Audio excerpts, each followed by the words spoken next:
What's up, everybody? Welcome to Podcast Now. I'm Alex. I'm once again joined by Tyler, and we are back for another video on a Kingdom Hearts community series. A community series that airs every single week, Wednesday and Thursdays, leading up to Kingdom Hearts 3 releasing on January 29th. So this is the first week we've had back-to-back topics about Kingdom Hearts. We're going to be doing this for the next 2 weeks as well, every single Wednesday and every single Thursday. So yesterday we talked a little bit about Sora's story. We talked about basically what makes him an important character and what you guys need to know about him. For this video, we're going to kind of do a theory about Xigbar, about why we believe Xigbar will defeat Master Xehanort. We're going to talk a little bit about Xigbar's character. Now, we did this actually back in June when it was around the E3 trailer. We did a video on Aqua, and we also did a video on Xigbar, but for this, obviously, it's a little bit different. But Xigbar is a pretty fascinating character.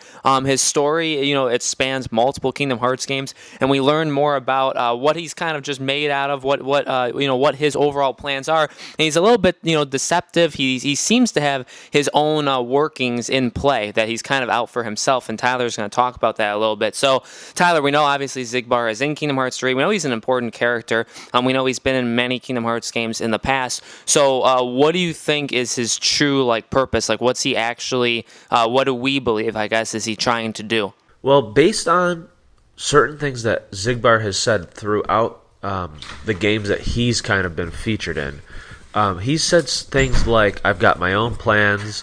When he faces off against Aqua in Birth by Sleep, he says he's something along the lines of I almost forgot, don't mess with Keyblade wielders. And then he says, I guess I've made the right choice. And then in Kingdom Hearts 2 Final Mix, he says, or he's talking to Zexion, and he's trying to figure out what Zexion knows about what Xemnas is doing in the Chamber of Repose. So he's like, you wouldn't happen to know what they're saying, would you, or something like that? So he's trying to figure out what the leader of the Organization 13 is doing, which that's not exactly. Xigbar is technically number 2 in the original organization. He's basically the number 2 dog because he's been there literally since the beginning. He was working with Master Xehanort. He's the one who goes out and finds Master Xehanort when he's inside of Terra, so people call it, Terranort, but really it was just Xehanort. He goes out, he finds him, and he helps him. So Bragg, which is obviously Xigbar, he's been there since the beginning, and to basically want to know so much about what's the plan.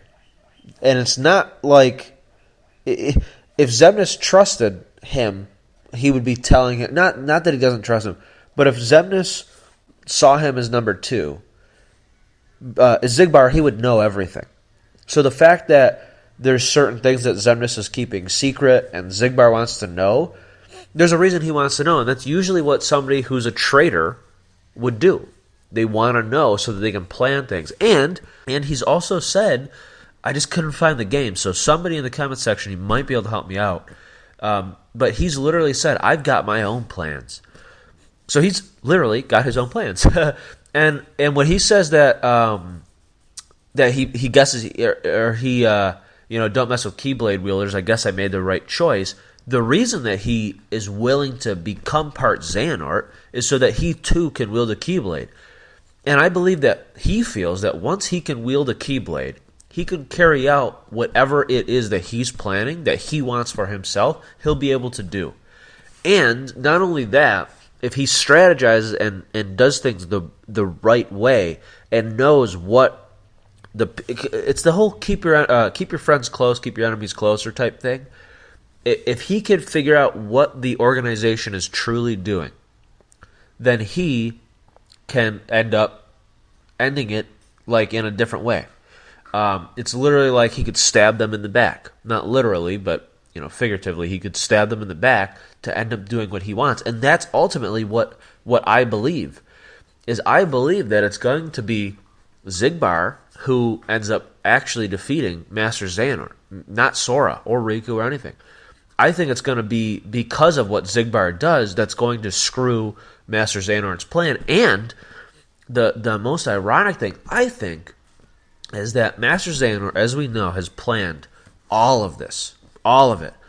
But what I think that Master Xehanort had a blind spot for the whole time was the guy that was helping him from almost the beginning of executing, starting the plan, which was Bragg.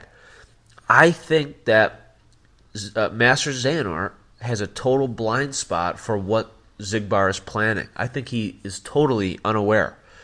And that actually makes sense. Because I mean, if you think about it, how do you beat somebody who's, I'm not kidding, literally planned all of it?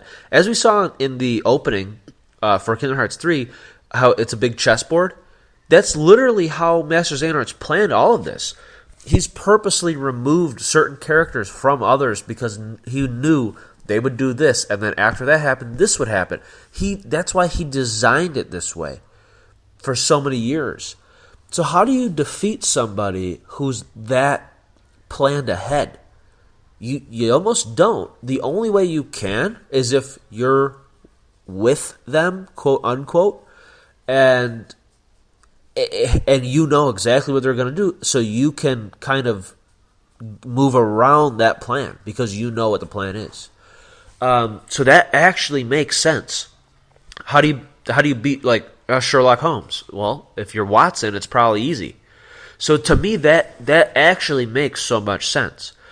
And I don't think it would be something like, oh, well, Master Xehanort gets arrogant or something like that. He's not an arrogant guy. In fact, in Dream Drop Distance, if you listen, at the end, he said, basically, he was blinded by his, he wanted his plan to succeed. He wanted the power, and it kind of blinded him, and he can admit that now. So he's not an arrogant guy. I don't even necessarily think he's a super evil guy. I have a feeling that we're going to find out that what he's trying to do something that's good, but he's doing it all the wrong ways. That's probably what we're going to find out. But I think that Xigbar, or it actually might be Bragg in this Kingdom Hearts 3. I'm not quite sure if he's a nobody or if he's a human. I assume that he's a human, but it depends on if time travel and all that stuff. And don't forget, in the E3 trailer, when Xigbar is saying something to Sora, and he says, join your heart with others. Or I forgot exactly the quote, but he's talking, and it's Xigbar or Bragg's voice, and then it sounds a lot more like Xehanort. So he is becoming Xehanort, which I think is what he wanted, again, because I think he wants the power that Xehanort possesses, and he'll have access to. So he'll be able to, maybe he'll be able to go back in time. Maybe he is the Master of Masters. That's possible. But I do believe Xigbar will defeat Master Xehanort. It makes sense to me. It makes sense to me that that Xigbar would be the villain for the next Kingdom Hearts, arc. That makes sense to me. I have a feeling we're not going to be defeating Xigbar in Kingdom Hearts 3. We'll fight him, but I don't think we'll be defeating him.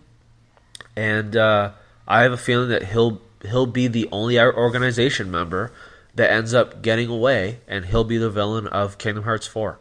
That it just simply makes sense because it's been set up in so many of the games where he questions the organization. He literally states he's got his own plans. He's kind of just playing ball to play ball for now. But when his time comes, it's a classic, not con man. I don't know what that role would be, but it's that classic thing where it's like, I'm going to go along until I see my opportunity, and then I'm out. That's his character.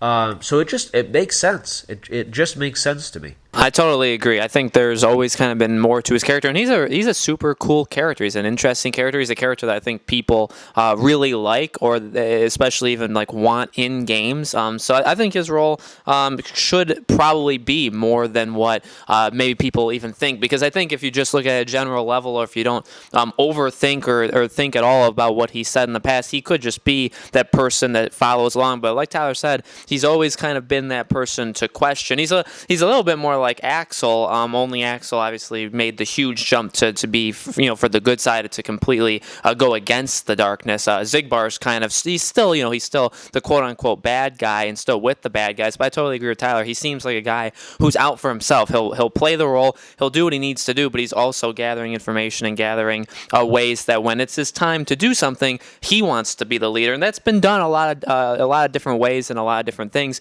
But we'll have to see, how they actually can do it. And there's always the possibility that in Kingdom Hearts 3, new things are going to be thrown at us, or new pieces of information that we can't even possibly, think of, or new rules, new whatever. And those could all help the idea that Xigbar could be more, and we don't even know that yet. So let us know in the comments below, guys. What do you think about Xigbar's character? Do you think he actually could defeat Master Xehanort? What do you think his role is going to be in Kingdom Hearts 3? Let us know in the comments below. Make sure you subscribe to our YouTube channel, Podcast Now. Hit the bell icon so you guys are notified when all these Kingdom Hearts videos go up. We have a playlist on our channel. We have all the Kingdom Hearts videos we've ever done in the playlist, and we do these every single week, Wednesday and Thursday, leading up to Kingdom Hearts 3 releasing January 29th. Next week, we'll have 2 new videos, and we hope to see you guys there.